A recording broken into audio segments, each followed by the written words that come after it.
Hello everyone, this is Raman Sharma. IELTS का नया video, मगर पूरा वीडियो हिंदी पंजाबी मिक्स। मतलब क्या है कि आज का जो कंसेप्ट है मैं वो उठाने वाला हूं। इसमें क्या टीच करने वाला हूं, टीच क्या समझाने वाला हूं कि आईएल्स के एग्जाम को क्रैक करने की स्ट्रेटजीज कौन सी होती हैं। बड़ा नॉर्मल सा टॉपिक है मगर बहुत इंपॉर्टेंट टॉपिक है। हिंदी में इसलिए टीच कर रहा हूं क्योंकि बहुत सारे बच्चे हैं, हरियाणा के हैं, दिल्ली के हैं, या और भी बहुत सारी जगह पे हैं जो चाहते हैं कि रमन सर आप एक बार बताओ तो सही, एग्जाम क्लियर करना है, करें तो करें कैसे। मतलब मैं कोशिश करूंगा बहुत शॉर्ट वीडियो हो जिसमें हर एक चीज को मैं कवर करूं। अगर वीडियो अच्छा लगेगा तो डेफिनेटली चैनल को सब्सक्राइब तो आपने करना ही करना है। अगर आप इन फ्यूचर चाहोगे तो मैं हिंदी ते पंजाबी वाले चिंता ना करो, मैं ताड़ियां वीडियो भी बनाऊंगा। मतलब क्या है कि एक टीचर के लिए सभी बच्चे इक्वल होते हैं और मैं चाहता हूं कि मेरी वीडियोस को पंजाब वाले भी देखें, पंजाब वाले भी देखण और हिंदी वाले भी देखें और इंग्लिश में भी मैं ट्राई करूंगा। तो टाइम को वेस्ट नहीं करते, आज मैं आपको कोई टिप्स और ट्रिक्स बताता हूं जिस तरीके से आप अपना आईएल्स का जो पूरा एग्जाम है वो क्रैक कर सकते हो। बहुत छोटी से छोटी बात को क्लियर करने वाला हूं और छोटी सी वीडियो में। वीडियो अच्छा लगेगा तो लास्ट में कमेंट सेक्शन में जरूर बताना, मैं आपके कमेंट पढ़ता भी हूं। Thank you very much. तो आइए शुरू करते हैं आईएल्स के टिप्स और स्ट्रेटजीज। तो चलिए, वीडियो हिंदी में होने वाला है क्योंकि मैं चाहता हूं कि इंडिया का हर एक बच्चा इस वीडियो को देखे और मैं चाहता हूं कि बहुत अच्छे से सीख ले। मैंने वीडियो को टोटल, अगर मैं पोर्शन की बात करता हूं तो मैंने इसके टोटल जो पॉइंट्स लिखे हैं वो हैं 18 पॉइंट्स हैं, और जिसमें मैं आपको हर एक पॉइंट को क्लियर करते हुए 0 से लेके 9 बैंड तक का जो सफर है वो कैसे पार करना है। चलिए टाइम को वेस्ट नहीं करते, शुरू करते हैं। हमारा पहला जो पॉइंट है, पहला पॉइंट क्या बोल रहा है कि अंडरस्टैंड द टेस्ट फॉर्मेट। ये अच्छी बात है। अंडरस्टैंड द टेस्ट फॉर्मेट का मतलब क्या हो गया? The IELTS exam consist of 4 main section. कौन कौन से हैं? लिसनिंग है, रीडिंग है, राइटिंग है, स्पीकिंग है। Familiarise yourself with the format and the timing of each section. मतलब क्या है कि अगर मैं आपसे पहले टिप के बारे में बात करता हूं तो यह बोल रहा है कि आपको अंडरस्टैंड होना चाहिए कि टेस्ट का फॉर्मेट कौन सा है। मतलब क्या है, कितने मॉड्यूल होते हैं? टोटल होते हैं 4 मॉड्यूल होते हैं। कौन कौन से होते हैं? रीडिंग, राइटिंग, लिसनिंग और स्पीकिंग। चारों के कितने कितने बैंड होते हैं? हर एक मॉड्यूल के 9 बैंड होते हैं। जैसे 9 बैंड का रीडिंग है, 9 बैंड का लिसनिंग है, 9 बैंड का राइटिंग है, 9 बैंड का स्पीकिंग है, और चारों का टोटल बना के जो निकलता है वो आपके बैंड स्कोर होते हैं। और याद रखना, इसकी 2 टाइप होती हैं, एक होती है जर्नल, एक होती है एकेडमिक। जो बच्चे एकेडमिक की आईएल्स करते हैं वो जाते हैं किसी भी कंट्री में पढ़ने के लिए। मतलब क्या है, जो अपनी हायर एजुकेशन है ना उसको पूरा करने के लिए जाते हैं, वो है एकेडमिक के बच्चे। और जो होते हैं जर्नल के बच्चे, जिसको जीटी भी बोलते हैं, जीटी ट्रेनिंग है ना, वो कौन से बच्चे होते हैं? जो परमानेंट रेजिडेंसी या वर्क परमिट के ऊपर या एलएमआई के ऊपर जाते हैं, वो होते हैं जीटी वाले बच्चे। और याद रखना, दिल तो सबका करता है कि जीटी वाला चूज करें क्योंकि हम पक्के होके जाएंगे, मगर उसके लिए इनकी जो बेसिक नीड्स होती है ना, जैसे सर मेरे को नहीं पता कि मैं जीटी जाऊं या एकेडमिक जाऊं, तो उन बच्चों के लिए याद रखना, अगर आप कम से कम बीए, जिसको हम बैचलर बोलते हैं, ग्रेजुएशन हो, अगर आपके पास 2 से लेके 3 साल का एक्सपीरियंस हो तो आप जीटी के लिए एलिजिबल हो। अदरवाइज अगर आपके पास एक्सपीरियंस नहीं है तो आप एकेडमिक के तरीके से जाइए, क्योंकि आप आगे जाके अपनी हायर एजुकेशन कंप्लीट कर सकते हो। और याद रखना, हम पंजाबी होते हैं ना, जो इंडिया वाले होते हैं ना, वो थोड़े से जगाड़ी किस्म के होते हैं। जगाड़ी मतलब क्या होता है कि सर कुछ भी बना लेंगे ऐसे, मगर ऐसा कुछ नहीं चलने वाला। अगर आपको लगता है ना कि मैं सर मेरा ना जान पहचान वाला है, नकली सर्टिफिकेट बना देगा फिर जीटी हो जाएगी, कोई फायदा नहीं, आपको नहीं होगा। मतलब जेन्युइन तरीके से चलोगे तो सबसे पहला जो स्ट्रेटेजी है वो आपको फॉर्मेट पता होना चाहिए। और याद रखना, जो रीडिंग है उसमें कम से कम आप याद रखना 40 क्वेश्चन होते हैं और 1 आवर होता है, 1 घंटा। रीडिंग का पेपर कितने टाइम का होता है? 1 घंटे का। राइटिंग का कितने टाइम का होता है? 1 घंटे का। मतलब 1-1 2 घंटे रीडिंग और राइटिंग के लगे। लिसनिंग का कितना होता है? 30 से लेके 35 मिनट। हाँ, वो 35 भी हो सकता है, 30 भी, वो लिसनिंग के ऊपर डिपेंड करता है। और स्पीकिंग का कितना टाइम होता है, अप्रोक्सीमेटली 10 से लेके 12-13 मिनट।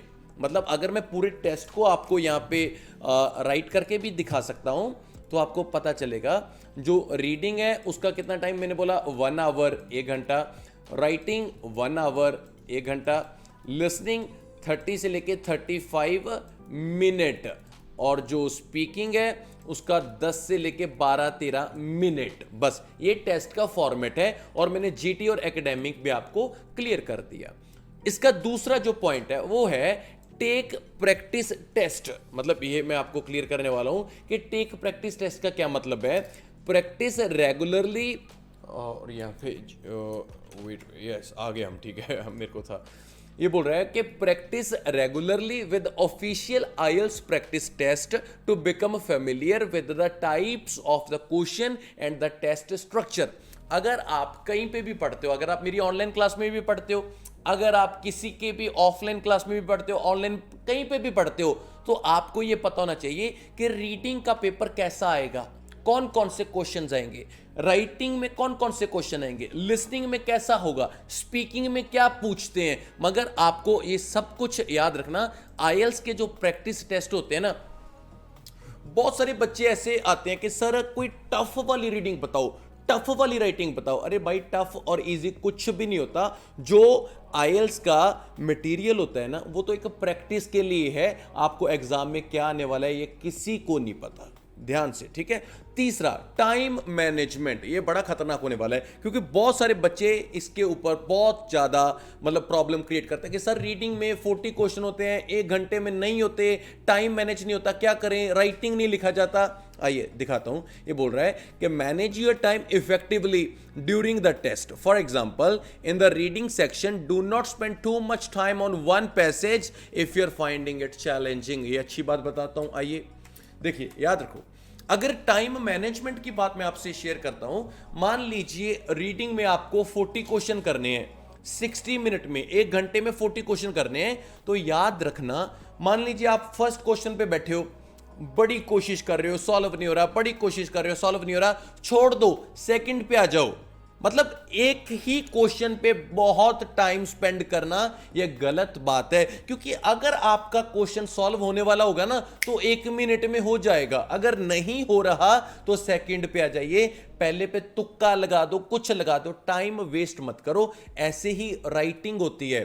जैसे राइटिंग का कोई भी हम लिखते हैं ना, बहुत सारे बच्चे क्या प्रॉब्लम क्रिएट करते हैं कि रमन सर राइटिंग में ना टाइम मैनेज नहीं होता प्रॉपर। याद रखो, सबसे पहली बात, जो मेरे पास बच्चे पढ़ते हैं ना, ऑनलाइन या ऑफलाइन कहीं पे भी पढ़ते हैं, मैं उनको ऐसी शीट्स प्रोवाइड करता हूं जो फाइनल एग्जाम में सेम शीट मिलती है।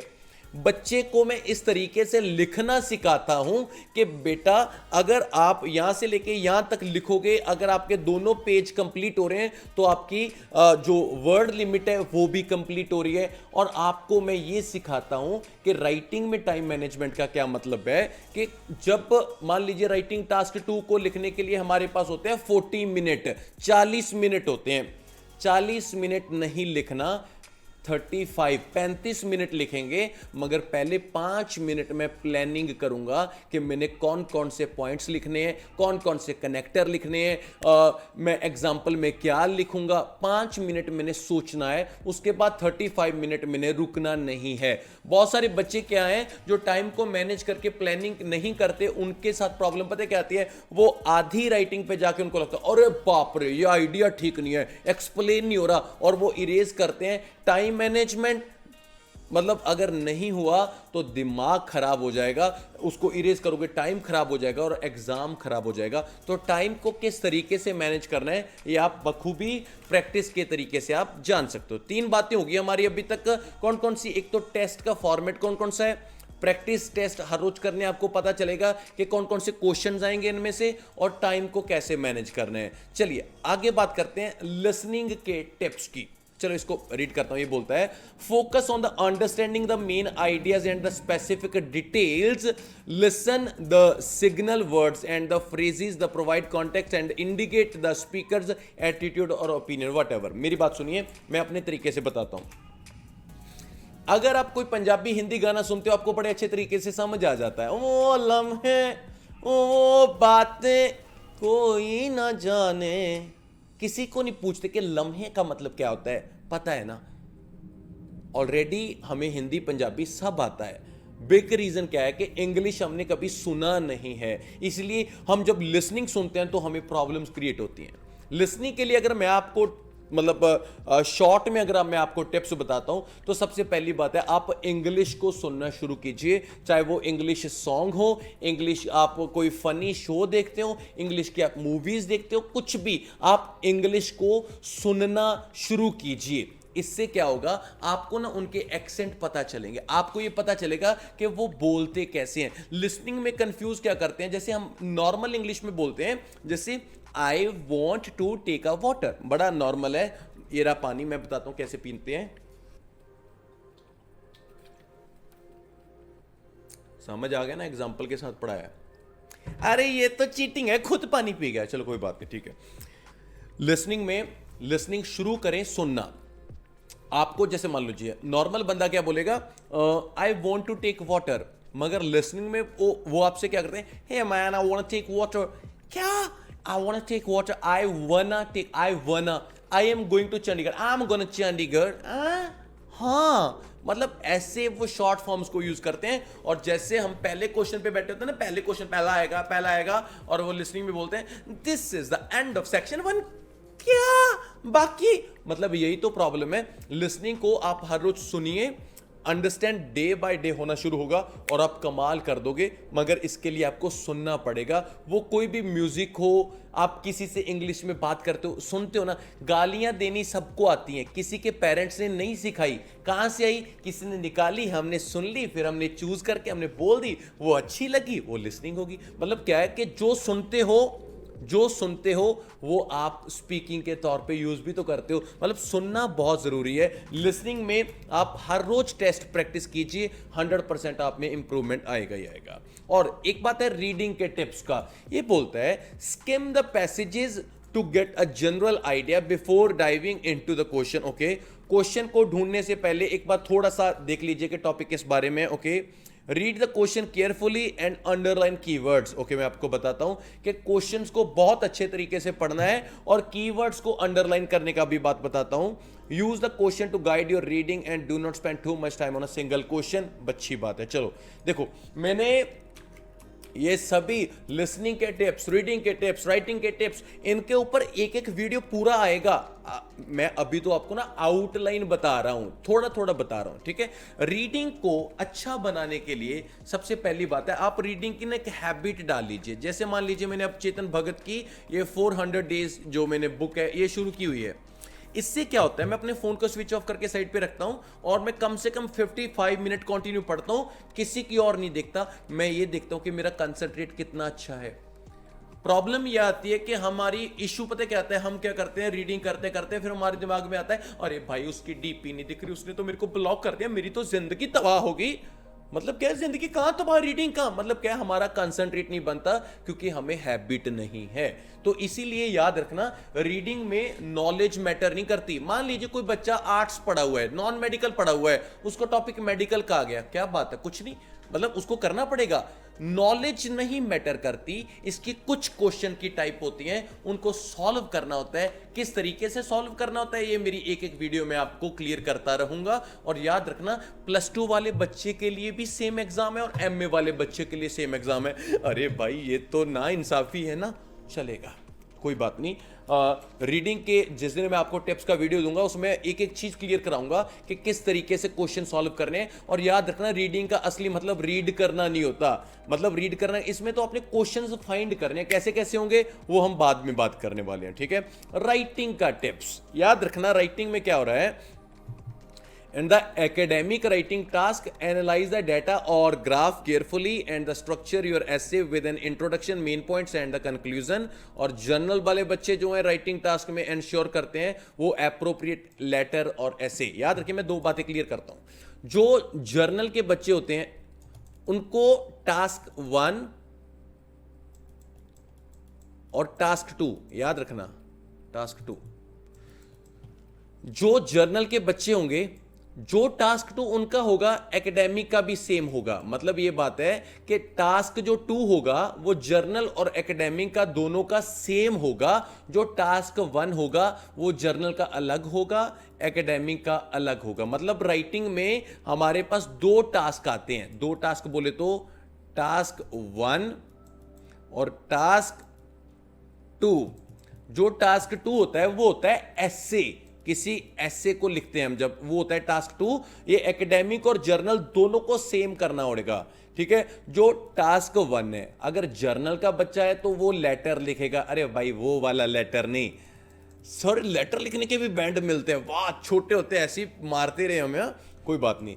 जर्नल वाले बच्चों के लिए लेटर होता है और एकेडमिक वाले बच्चों के लिए ग्राफ होते हैं। ये मैं हर एक चीज को छोटा छोटा, जब मैं राइटिंग के टिप्स बताऊंगा तो मैं ये भी बताऊंगा कि लेटर कितने तरीके का होता है, ग्राफ कितने तरीके का होता है, ऐसे कितने तरीके का होता है। बस याद रखना एक बात, राइटिंग की मेन टिप अगर मैं आपको बताऊं, एक तो आप अपनी राइटिंग अच्छी कर लो।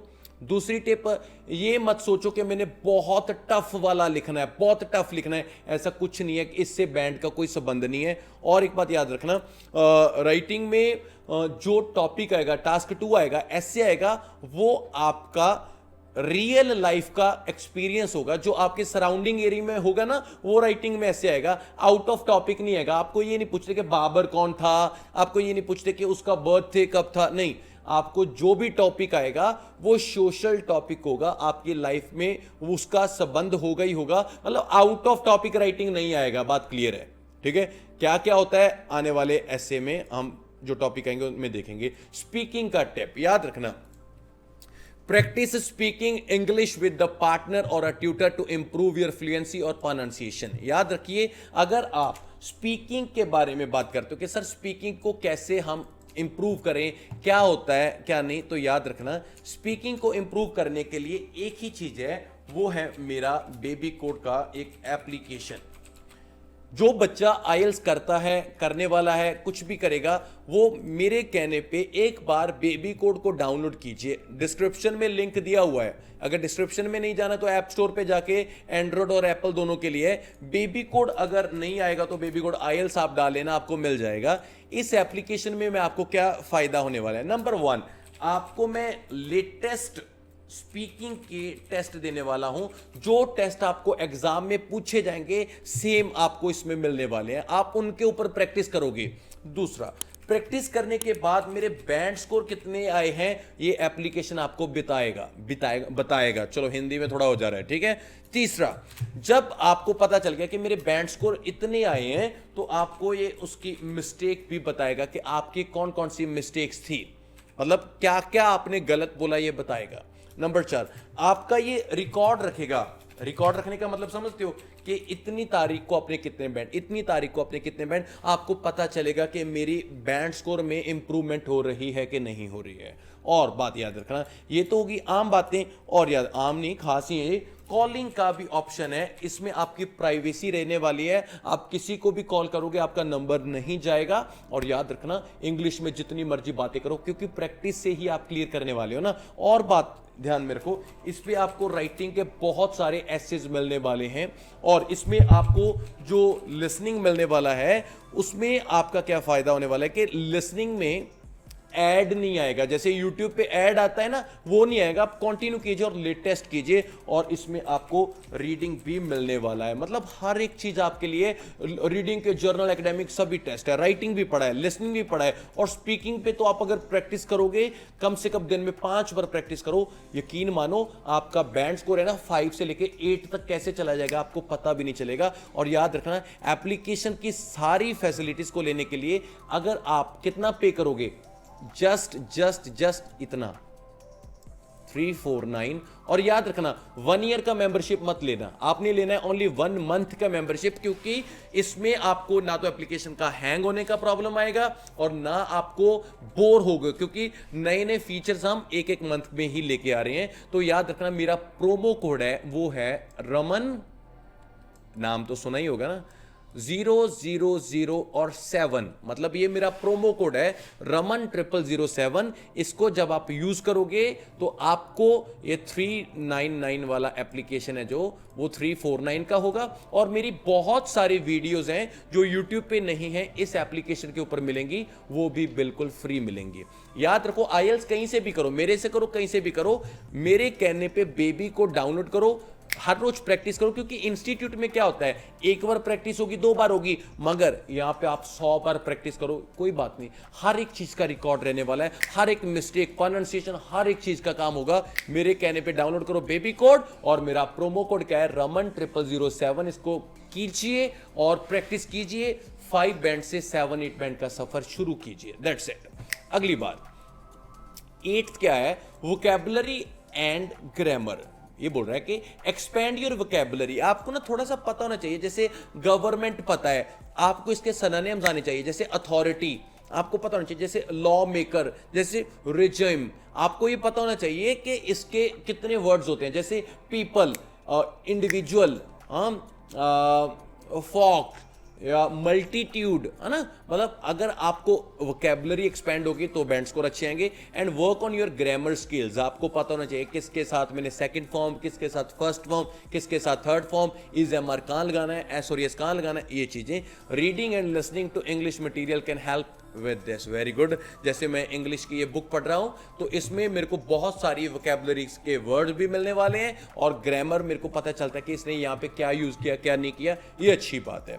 ग्रामर एंड पंक्चुएशन, ये बड़ा मैटर करता है। राइटिंग में पंक्चुएशन, जैसे फुल स्टॉप कहां पे लगाएंगे, कॉमा कहां पे लगाएंगे, ये सारी चीजें बहुत मैटर करेंगे। और मैं इसके ऊपर एक वीडियोस बनाऊंगा जिसमें मैं पंक्चुएशंस को सिखाऊंगा कि कैसे, कहां पे फुल स्टॉप, कहां पे comma, colon, semi colon, bracket कहां पे, ठीक है, ये बातें। Tip number 10। आप सोचोगे कि सर ये टिप क्यों यूज किया, करना पड़ा। Take care of your health. रात को 2-2 बजे आप अगर पढ़ोगे तो आप बीमार हो जाओगे, तो टेस्ट की तैयारी कैसे करोगे।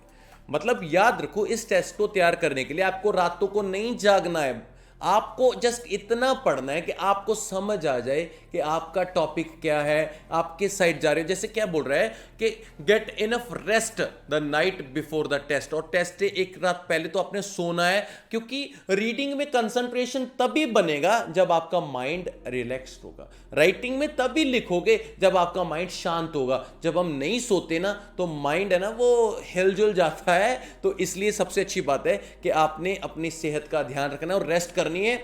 मगर हाथ जोड़ के विनती कर रहा हूं, अगर बहुत सारे बच्चे सर रेस्ट ही होते हैं हमारी, तो आप गलत समझ रहे हो, हम पढ़ते पढ़ते नहीं है, रेस्ट ही है सर। ये वाला 10th पॉइंट तो रेस्ट वाला तो हम सभी के ऊपर लागू होता है, हम तो पढ़ते भी लिट के हैं sir.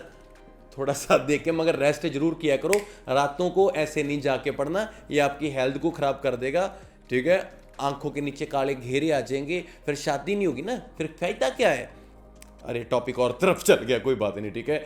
Stay calm and focused. और याद रखना, टॉपिक जो अपना आईएलटीएस का एग्जाम है उसको फोकस्ड रखो और काम शांति से। ये नहीं है, जैसे मान लीजिए manage test anxiety by practicing. बहुत लोगों के ना हाथ पैर कांपने लगते हैं एग्जाम में, सच्ची बहुत लोगों को गेड़ा आ जाता है, दंदल पड़ जाती है। इसका मतलब क्या है कि आपने अपनी टेंशन को ना प्रैक्टिस कर करके आपने इतना बन जाना है कि जैसे मान लीजिए कोई क्रिकेट खेलता है, वो उससे पहले कितनी प्रैक्टिस करता है कि मैच की प्रैक्टिस। इससे क्या होगा कि आपको फाइनल जब आप टेस्ट दोगे तो आपको टेंशन नहीं होगी, आपका बीपी ऊपर नीचे नहीं होगा। तो अच्छा है कि आपने शांत रहिए, फोकस रहिए, प्रैक्टिस कीजिए, ये आपका काम आएगा। इसके बाद फॉलो इंस्ट्रक्शंस। याद रखिए ये बड़ा इंपॉर्टेंट है। राइटिंग में इंस्ट्रक्शंस बहुत इंपॉर्टेंट है, रीडिंग में बहुत ज्यादा है, राइटिंग से ज्यादा रीडिंग में है। जैसे राइटिंग में तो इंस्ट्रक्शन ये है ना कि कौन सा एसे है, वो इंस्ट्रक्शन है, वो थीसिस लाइन है। मगर रीडिंग में फिल इन द ब्लैंक में कितने वर्ड्स में आंसर लिखना है ना, जहाँ रोमन में लिखना है, न्यूमेरिकल में लिखना है, मतलब हर एक चीज के ऊपर फोकस करना पड़ेगा। तो आपको टेस्ट के इंस्ट्रक्शंस पता होनी चाहिए कि कौन सा टेस्ट किस तरीके से डन कर रहा है। और familiarise yourself with British and American English. ये अच्छी बात है कि आपको पता होना चाहिए कि जैसे ब्रिटिश और अमेरिकन इंग्लिश में स्पेलिंग्स का बड़ा चक्कर होता है। जैसे मान लीजिए आईएल्स टेस्ट है ना, वो uses both British and American English, so be comfortable with the variation in spellings, vocabulary, pronunciation. मतलब क्या है, बहुत सारी जगह पे आप देखते होगे ना, कहीं पे बोलते हैं शेड्यूल और कहीं पे बोलते हैं स्केड्यूल, कहीं पे बोलते हैं एजुकेशन, कहीं पे बोलते हैं एडुकेशन, ठीक है ना। जैसे हम बहुत जगह पे ना फेवरेट के स्पेलिंग अभी लोग क्या डालते हैं, एफ फेवो राइट, मगर कई जगह पे हम लिखते हैं यू डाल के, है ना। मतलब क्या है कि कई लोग यू डालते हैं, कई नहीं डालते हैं। ये अमेरिकन और ब्रिटिश का चक्कर है। जैसे कलर चैनल है, पहले हम कलर के स्पेलिंग डालते COLOUR, कलर के स्पेलिंग ऐसे थे, अब यू नहीं डालते, कलर। मतलब इसके ऊपर आपने गौर रखनी है कि कौन कौन सी स्पेलिंग्स आप कैसे डालोगे, ठीक है। मगर ऐसा कोई इशू नहीं है कि अब अगर आपने मान लीजिए कलर यू वाला लिख दिया तो भी ठीक है, ओ वाला लिख दिया तो भी ठीक है। ये ब्रिटिश और अमेरिकन है, इसका आपके टेस्ट से कोई लेना देना नहीं है, कुछ नहीं है, ठीक है, टेंशन मत लो।